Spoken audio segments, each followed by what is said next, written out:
Thanks so much for joining us for another episode of your Mental Health Business Mentor. I'm Dr. Margot Jacqout, and I am your Mental Health Business Mentor. So happy to have you here and have our podcast rebooted and have a fabulous guest here today that I'm really excited for you to hear her thoughts and her wisdom.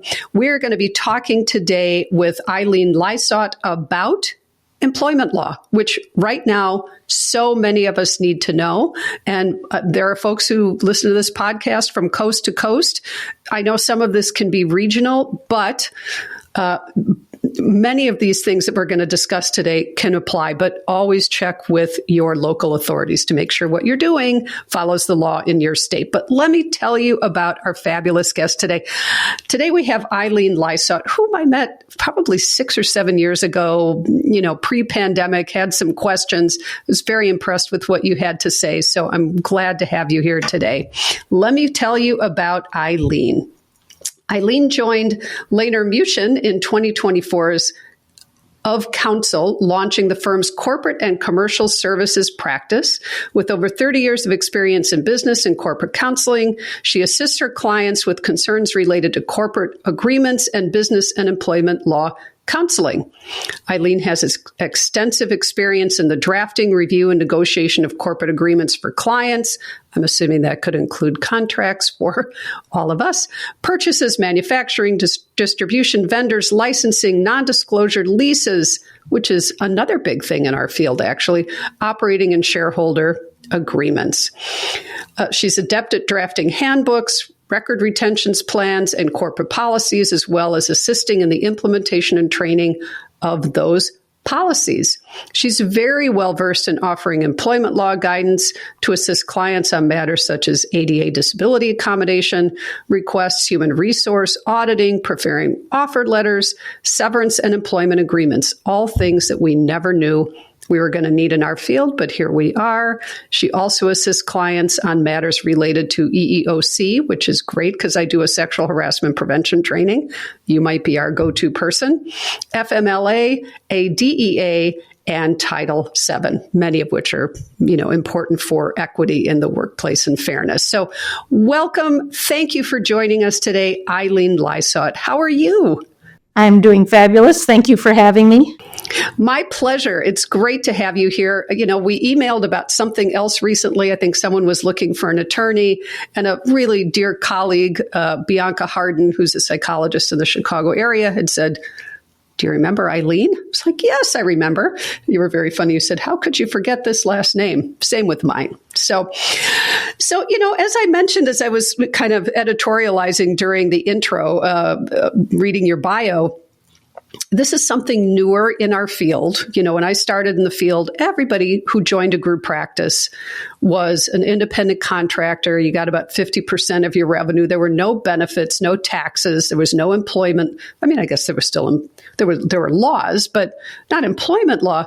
And there are a fair number of intricacies that people need to be aware of. So in your experience, first of all, why would you say it is an important person to have on speed dial, to have an employment attorney available and to have a relationship with someone?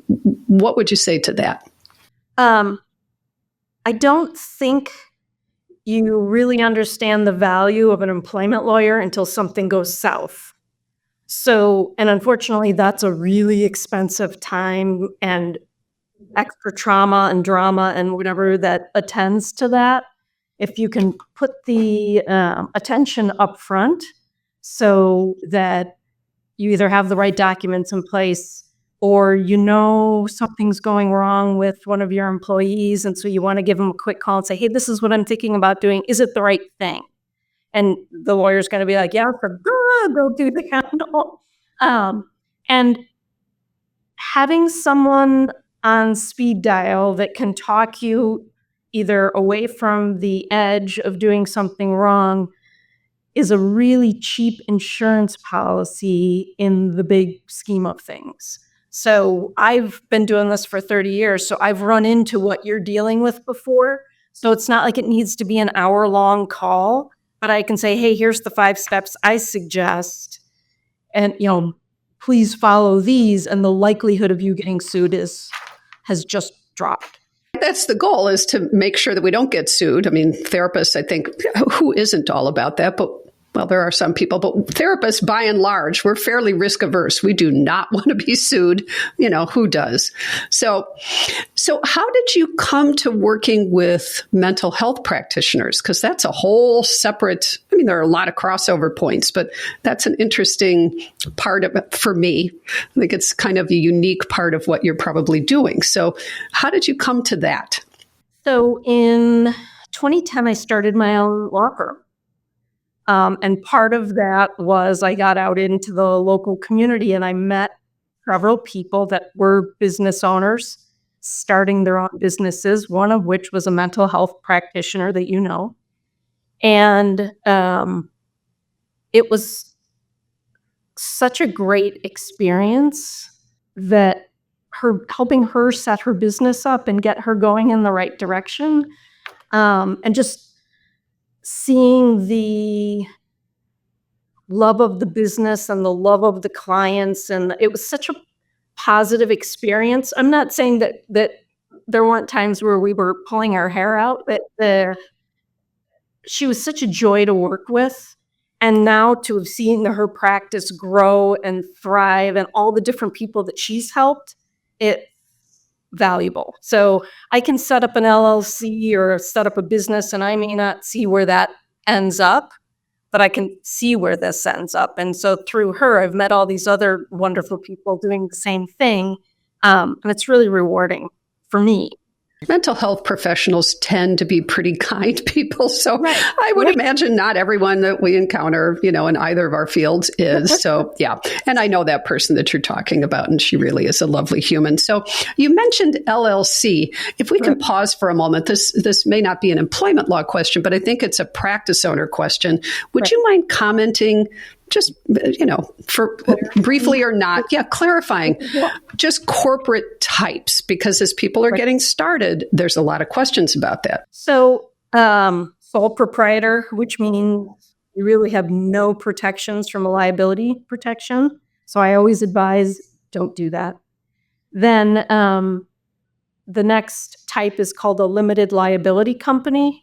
Here in Illinois, you have to be a professional limited liability company, so a PLLC. That law went into effect in August of 2018. And I just got a call from somebody last week that is an LLC. They're a mental health practitioner, and they're doing the transition now. So if you haven't done that transition here in Illinois, you need to get that transition done because we're about 5 years late. But outside of that, so LLC, limited liability company, that's probably the easiest to set up and the easiest to implement and keep running. You really just have to file an annual report. Make sure you have that. Make sure you have a company bank account so that you're not combining your funds and giving anybody an opportunity to say you weren't really running it as a business. And then the other option is a corporation. So those are really the three options for mental health practitioners that I would suggest. And again, here in Illinois, it needs to be a professional corporation versus a regular corporation. Yeah. So, again, we could probably schedule another time to discuss this particular issue all the way through. But how is a PLLC different? I mean, these are tax designations, essentially, I'm assuming, but are they legal? No. So let's just say LLC and Corp right now. Okay. And for everyone that's not in Illinois. Great. So those are corporate entity designations. So when you file your documents to start your company with the Illinois Secretary of State or whatever Secretary of State of your state, you're going to choose your corporate entity. So LLC or Corp. You can make tax elections, like you can make an S election for tax purposes, but that's purely taxes. Okay. Taxes. Some people are like, hey, Eileen, I'm an S Corp. And I'm like, well, okay, but really? And it completely confuses them because you can be an LLC with an S election, which then changes your operating agreement and changes other things that you need to do. So as long as there's liability in what you guys do, employment or client-based. So you want to make sure as a business owner that you're protecting your house and your other assets and your sanity. So, for an LLC, I think it costs, I should know this off the top of my head, but it's like $150 to do an LLC, and then you pay $75 a year. So it's really a big nothing burger from a cost perspective in the big scheme of things to get the liability protection. So then if someone sues you, they can go after the assets of your company, but they can't go after your assets if you run your company right. So that's the biggest thing, because you don't want to lose your house because you didn't pay $150 and $75 a year. That's really the right. Exactly. That's great. Thank you for that little exit and back on the, now we're on the on-ramp again. But yeah, that's helpful because this question does come up frequently. What are the corporate entities? Why would I choose one over the other? What are the benefits? And some of it, it sounds like it's more complex. Consult an attorney and consult a tax accountant and make sure you're doing it. Just make sure you do it. That's great. So what are some things, Eileen, that you think practice owners, or, you could be an individual person running a practice, or you might be taking on employees or contractors, and that still comes up. So 1099 designation, W-2, what are some things that folks really need to be aware of? So one of the things, and this is kind of going back to our corporate, so I'll keep it really quick. If you have a practice partner, like if you're starting a business with someone, please, please, please make sure that you have something called an operating agreement or a shareholder agreement. And your lawyer can tell you which one you need, because everyone thinks they're best friends when they're starting a business, because that's like the honeymoon phase. And then 2 years down the road, when you guys are not seeing eye to eye, if you don't have a good document, because some people pull them off the internet and they are of zero value, it'll come back and bite you. And if you have a good one, it roadmaps out how you guys do your business divorce, and you don't have to spend time, money, energy to get it done. So that's one thing. You have to have that. Number two, you need to look at, when you're hiring people, your industry. And this made me nut when I first started doing it. Hey, you can. I'm good with that. I use that word quite fine. So when I started working with you guys back in 2010, it was all about independent contractors. And I was like, I don't know. And there's a whole bunch of laws against using independent contractors when you should actually have employees. So it was a bit of an adjustment for me.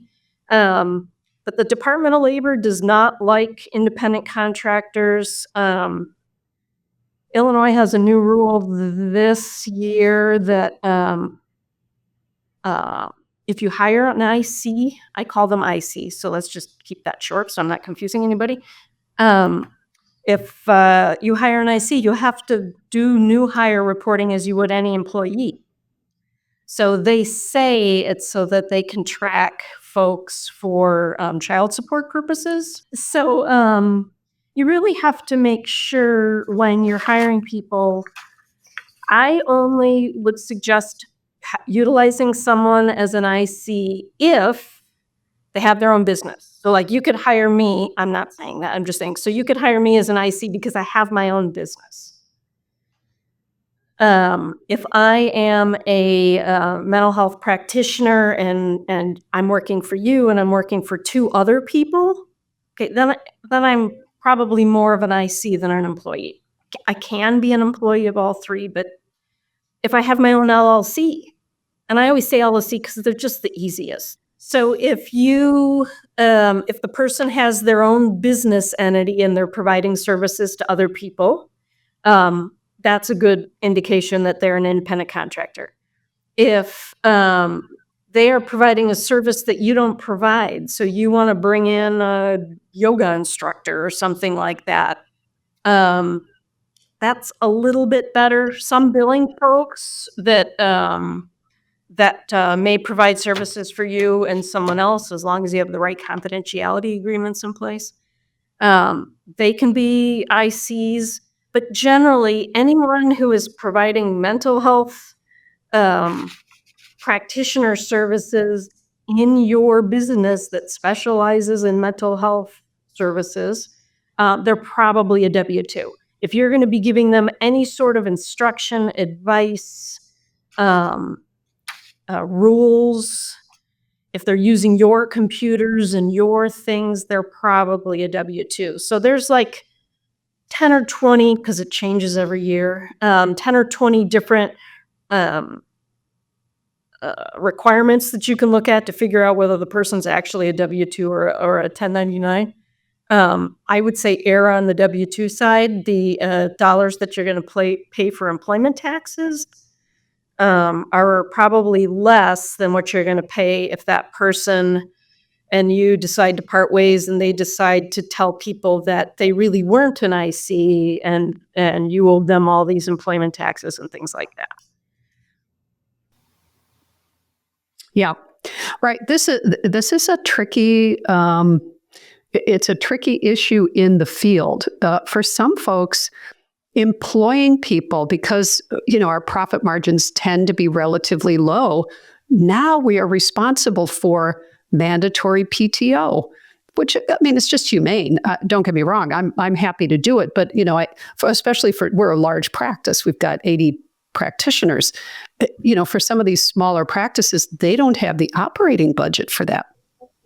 So designating people appropriately, making sure that they have the appropriate designation, making sure if you are going to have I-9 or ICs in your group, that you make sure that they follow the rules and regulations, look it up online, look up the IRS, call Eileen, get some guidance around this if you're going to have independent contractors in your practice. In Illinois, there is a new regulation that governs independent contracts. So you need to make sure that you've got the right words. It dictates when you can pay them and how you have to pay them and whatever. So if you have ICs, you should probably have somebody look at those agreements. I think it's a 30. You have to pay them within 30 days of the work being done, which I'm going to guess most people do anyways. But there's other requirements that. So that's just an FYI. Okay, great. Thank you. That's helpful. So what else should practice owners be aware of, or therapists who are going into practice? What else in terms of employment law? What should they be aware of when they're setting things up with their employees? I would make sure you have offer letters. So I've seen in some instances where people are so used to having independent contractors that they want to have a contract with their employee. You don't, at least in Illinois, we're at will. You don't want a contract with employee. It ties your hands as a business owner. So all you need is an offer letter, because you need to have their pay structure in writing. The day it starts, where you always need, anytime you're doing a change in pay, you want to have that in writing. So an offer letter works just fine, and it delineates kind of the roadmap for what your expectations are, so they don't get in 3 months from now. They're like, well, you didn't tell me that. So because that doesn't help with culture and whatever. So getting the offer letter set up that, sets your benefits out, sets the time requirements, sets the location. Is this remote? Is it hybrid? Is it fully in office? And put the salary and any sort of commission or bonus structure that may be there. That's all good to have in the offer letter. Smart. Yeah, folks, that's I think of it like informed consent, which we need to be really mindful of, obviously, as therapists. This is kind of the informed consent with your new hire. So making sure you have that in writing in your offer letter, that you've discussed it with them, or somehow there's been hopefully some conversation, I would think, best practices, but maybe having a contract is not the best move. And might that be different in different parts of the country? Should folks check with their local folks who might be knowledgeable about that? Yeah, because what you're saying seems wise to me. In some ways, the more we have things in writing, the better, and sometimes the less we have in writing, the better. I mean, just to protect everybody. So that's great. Wonderful. Right. And then the other thing I generally suggest, if your folks make enough money, just so it is earning dependent, is potentially a non-solicit for your key referral sources, and then a confidentiality agreement. And I usually send those out with the offer letter, and indicate that, signature on these documents is the offer is contingent upon those documents being signed. So if you have a key referral source that you don't want someone contacting once they leave, like, you can't stop people from contacting their clients, because I think that's an ethical requirement. But you can restrict someone if they make over the right amount of money, at least in Illinois, from contacting your referral sources. And that's something you're going to want to protect just from a business perspective. Okay. So can you speak briefly to, first of all, what is that cutoff financially, but also what the differences are between a non-solicit and a non-compete? Because I see that people get those confused. Right.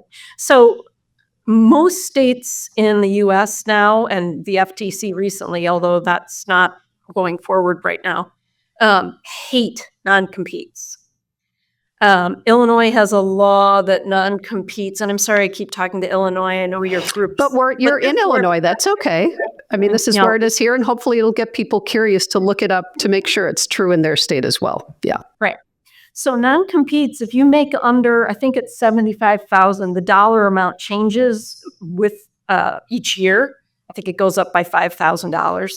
But right now it's at $75,000. If you make less than 75, a non-compete, you can't have one. And I'm sorry, is that total compensation, or is that just what their wage is? It's total compensation. So if you give them a bonus, that's included in it. And then it's not valid if the employee works for you less than, I think it's 2 years. It's 1 or 2 years. I think it's 2 years. These are the kind of laws that you could just look up really quick when you're trying to write something up. So, and then for non-solicit, so a non-compete is you can't compete against me. You can't go open another practice within X amount. So they have to be reasonable in time and scope. So usually 1 year, usually a couple miles. But in Illinois, if you make less than 80,000 and don't even bother calling a lawyer or putting it on paper, because it's not going to be worth anything. So the next best is a non-solicitation agreement. I'm sorry for my little short forms. So a non-solicitation means you can't solicit, you can't contact, you can't seek business from anyone that I designate. So I wouldn't do it against clients, but if it's their clients, but you can do it against referral sources. You can do it against for employees. You can't solicit employees from my business. So, but in Illinois right now, you have to be making at least $45,000, and I think that goes up every year in $2,500 increments. So, don't ask me the name of the law, but but that's where we are today. So if your employee makes more than $45,000, I'd say more than 50, just you don't have to keep changing it every single year. You can use a non-solicit, and I wouldn't necessarily bother with a non-compete anymore. Okay. And, we just had an election, folks. If this is right now, this is mid-November 2024, if you're listening to this after the fact or down the road. And I was reading in the Wall Street Journal the other day that this whole issue of non-competes is likely to go out the window. Is that a federal regulation, or is that local, or both? So the FTC, the Federal Trade Commission, decided, I don't know when it decided it, but it actually tried to enact it earlier this year. And it was just a ban on non-competes. And of course, somebody litigated it. And I think it was a court in Texas that said it's not acceptable. And so the FTC said, well, we might appeal it, we might not, and then they decided not to. And now with the government skewing Republican, most laws will become more pro-business than they have been over the last 4 years. So if that does change, and maybe we'll have you back on at that point, Eileen, folks are going to need to be mindful of what exactly needs to be included in that. So I don't know that we need to dig into that at the moment, but just to know that I think it's a great example of how we need to be connected to someone like you, an employment attorney, who we can ask these questions to so that we can keep up, because things change with some regularity, and it depends on who's in office or who's, got a wild hair that they're after, whatever. I mean, I'd like to say it always makes sense, but sometimes it is somebody's wild hair. So, I get it about a non-compete as a person who has operated a business for 30 some years. I have had a situation where someone was a client. And then, this was a client. It wasn't another employee, or an employee, but she opened an office right in the same building as I was. It's like, well, I heard someone doing that before. Yeah, great. Okay. All right. That's one thing. But if an employee does that, they have, like my client, she didn't have access to our referral sources, but it's different when people have access to client bases and referral sources. It takes a lot of time, energy, resources, and money to put that together. So, hopefully people will be reasonable if non-competes come back into, being okay. But, it's challenging. I mean, it's challenging. Yeah. And I think non-competes are probably limited to stay. So there's no federal regulation. That one got pushed to the wayside, but most states not all, have regulations governing non-competes. Okay, so that's likely to continue on. If your state, folks, has a non-compete, then it might continue. If it has a ban on non-competes, that's likely to continue regardless of what's happening at the federal level. Got it. Right. See, these are all the good details to know about. And you don't want to pull a non-compete or a non-solicit or anything off the internet or use your buddies, because if it's old, especially like we were just talking about with the non-solicit dollar levels and the non-compete dollar levels, it might be not worth you're having people sign stuff you think you're protected and you're not. So, yeah, so it's just not the best. Right, exactly. Not best practice, which as therapists, we need to be about best practice. So speaking of best practice, so we talked about here's your options for corporate structures. Be real clear on that. Get some guidance on that. Make sure when you're hiring someone, think about having W-2s or clearly designating their filing status or their employment status or lack thereof. And we want to make sure that we send out offer letters. So what would be next? So now we've got, here's how you set up your corporation. Here's the kind of people you're going to hire. Here's what you need to send them when you are hiring them.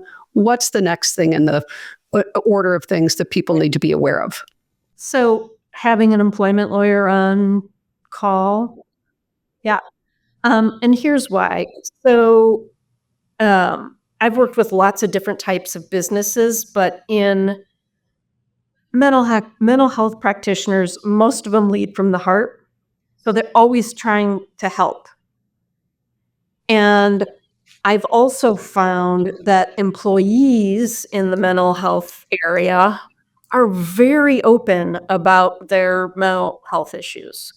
So much less than in lawyers. Oh, that's a different story. But I started out in manufacturing. People don't talk about their mental health things like they in your settings. So, but what that does is it puts the employer on notice that there might be an ADA or a disability claim that you need to handle. So let's say I work for you and I'm not doing any of my notes, which of course opens you up to ethical issues and legal issues and all sorts of fun business management things. And so you sit down with your employee and you're like, oh man, you really got to do your notes. It's within your hour of billing. And you say that 4 different times to this person, and they never, in one of the meetings with you, they're like, it's just my ADD or my ADHD or whatever it's called today. Don't worry, I'll get it done. And then you 2 more sessions, and then finally you fire the person because they're just not getting their notes done. You've now walked into a potential ADA issue because they've told you they have a disability. They haven't, and they don't need to ask for an accommodation. You need to, as the employer, knowing that there's now this disability out there, in those discussions, you need to say, well, is there anything, and make sure it's documented. Send an email after the fact saying, you said that you have ADHD. I asked you if there's anything I can do to help with that would make getting your notes done easier. This is don't use this words, but the keywords are, it's an essential function of your job. That sounds way too legal, so I wouldn't start out with that. And then if they still don't do it, the next meeting is, well, is there anything, this isn't working. Is there anything I can do? And then you can, after talking to your friendly employment lawyer, let them go. But you have to make sure that you've had this accommodation discussion before you can let them go, because they let you know that they had a disability. And as I said previously, whenever you're going through a performance improvement process with an employee and they raise a disability, you can try to accommodate what they're asking. And then if it doesn't resolve itself after that session, you're going to want to request paperwork, reach out to your employment attorney, explain to them that an employee has indicated that they have a disability, and your employment lawyer will help you make sure that you're obtaining the correct documentation that's needed to actually substantiate the disability, as well as any requested accommodations. You're going to want to work with your attorney to put together a letter to the employee that indicates that you've had these meetings and that you're working with them, but that you need medical substantiation from their healthcare provider that indicates what accommodations they need to help them meet the essential functions of the role. And in those communications, you want to make sure that you put a due date so that this isn't, something that just goes on and on and on. And in all likelihood, they're probably not going to meet the due date. And so then you'll want to do another round of written communications that indicates that they've asked you for an extension, you've granted them the extension, and you're still working with them through the process of trying to get their performance where you need it to be.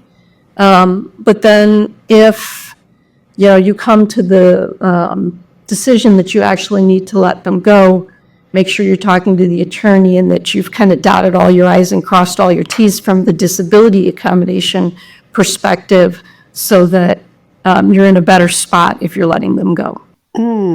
That is such good information. That's part of what I love about this podcast. I learned things too.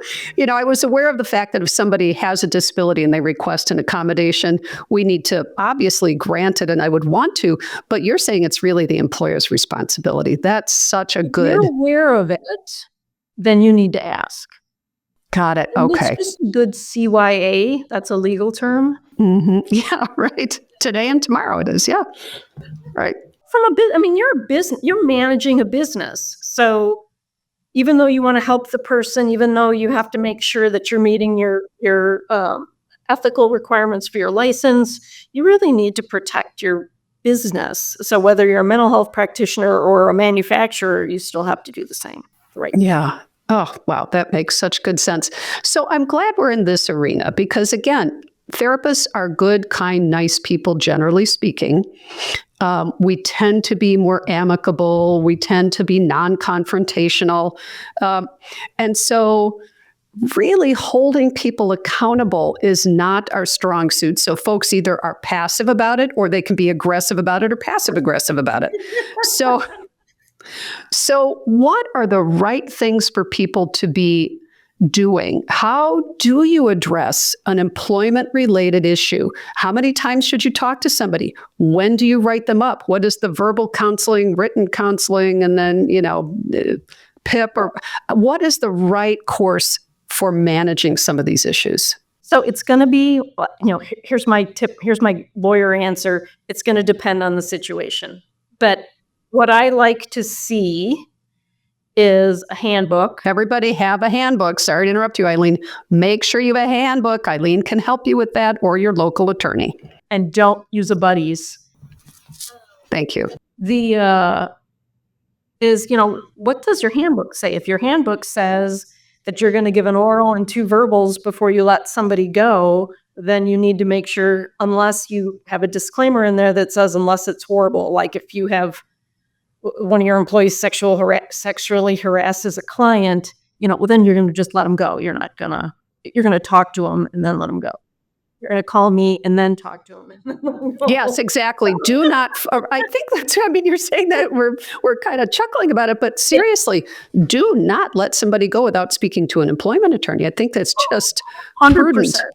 Always. It is a cheap insurance policy. Exactly. It's a great way to put it. Are there specific requirements for any of those, or is it really just what we decide as our policy? Yeah. There's no legal expectation that, everybody's going to get a PIP, personal improvement plan or something. I personally hate PIPs. I think because I have found in the years of running HR departments that that's pre-lawyer, pre-Laner Muchin, that it's like the death knell for employees. It's really defeating. So I would much rather in counseling, in your oral, this is opening us up to big problems. We really need to figure out how to fix this. I know you have the ability to do this. What can I do to help make this easier? And then if it doesn't get better, now we're going to put it in writing. I'm really sorry. I have to put this in writing. We've talked about this. Again, what can I do to help you do this? I'd really like to see you stay here. But again, I have to protect the company. I have to protect my clients. So you're explaining, you're not just saying, you need to do this, but you're saying you're telling them their positive points. You're telling them what they need to work on, and you're telling them why you're addressing it. So that by the time you get to that third meeting and you're saying, look, you and I have had discussions. You've got all these great skills, but clearly something is not clicking here. So I would like to see you, this is stressing me out, it's stressing you out, it's not helping the clients, it's not helping my business. So I would like to see you end up somewhere where your skills fit the requirements, and so we're going to part ways. That's great. It's much more, I've had people that I've let go, and I've had to let a lot of people go over the years because the lawyer always has to do the dirty work in companies. And I've had people reach out to me for, friend me on Facebook and friend me on LinkedIn. So if you handle it well, there's always emotions. Half the time I end up crying. Yes, it's so hard. People yes. They're going to have mortgage issues. They're going to have. So, but at the same time, you as the business owner have a dollar value to your time. And so if you start adding up all the time that you're spending counseling that person that you probably already know isn't going to make it, you're all that money you could have been using counseling a new employee on how to do notes right, that is going to stay, that they're actually a hard worker and we're going to stay and they fit. So just from a business perspective, it makes much more sense to spend the time with that employee than the employee is not going to work out. Yeah, certainly. And Eileen, I think you're spot on there. One point I hear from, I do consultation with practice owners across the country. And so it doesn't matter where it is. What I hear from people over and over again is, but if I let this person go, it's so hard to hire people now. So in what situations would you say All right, it's hard to hire people. Fine. This is maybe you want to continue on with this person. What are the hard stops? Don't do this to yourself. Don't expose yourself to X. What would those things be? I mean, obviously, any kind of sexual harassment, abuse, things that are just illegal, like in that way. What else would you say should be the hard stops? If they're not doing their notes, because that is such a key component. Like, so I'm doing a one-on-one with you. I'm the only one that heard what you said. So if I move on, I haven't done the notes or I haven't done it appropriately, and something was brought up in that session that was key, and now whoever takes over for that client doesn't have that data point, that can really affect the service that you're providing as well as the client. So that's a huge risk, I think, in your business. I understand. So this is where I have to put my lawyer hat on and take my mom heart out of it and, whatever, and say, you're doing your company and yourself a disservice by, there's a reason that you're talking to them and you've now moved it from from a verbal to a written. They're doing something that's making you nuts. So, and having an employee that's not helping and is wasting time is not positive. And if they're doing that, they're probably doing other things. So it makes more sense for you to take the time to find a new person than to waste your time counseling a bad person. And you don't want to hear that, but I think, my words are magic and they're going to help this person. And no, they're not. Right. I don't want to be mean. I don't want to hurt them. I don't want them to suffer because of something. But you know what? I mean, if we're clear with people on the front end and we explain the expectations, because I think some employers believe, some practice owners might believe, well, guess what? You went to school, you know all these things.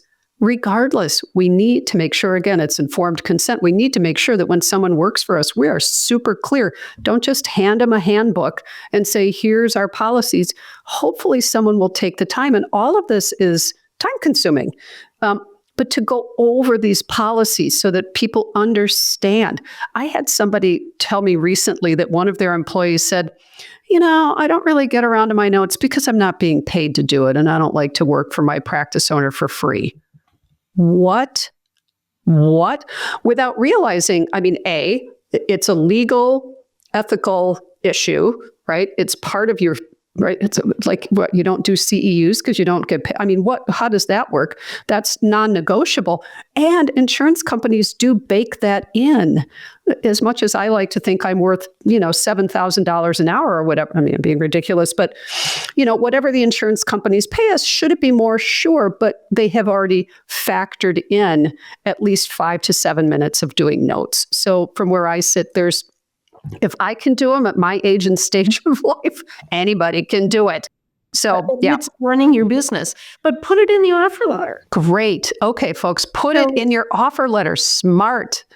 So, you're going to make X amount of time. You're getting X amount per client meeting. And in that hour is included the session and the notes. Then no one can say they didn't know it was included and they were being paid for it.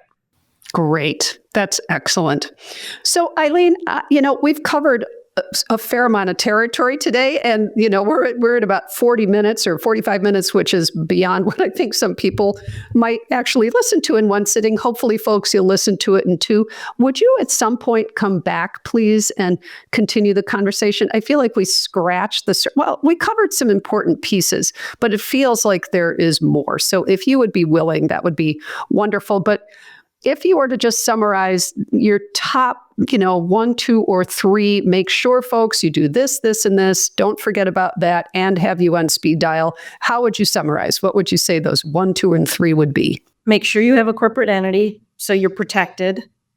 Make sure you have clear documentation to your employees and or ICs about what the expectations are. Something we didn't talk about, but it's important. Make sure you're reviewing your employees, not the ones that are under supervision necessarily, but at least quarterly, having a meeting. This is going great. This is not going great. Again, open communication. They can say the same thing back to you. Then there's no surprises. And then having your employment lawyer on speed dial so that anytime in your gut, people just need to listen to their gut. If something seems a little off. And so when you get that red flag, it's the universe or your body or something telling you, call the lawyer and explain what's going on. And they'll be like, yep, you're right. And then you can move on. Or no. Love it.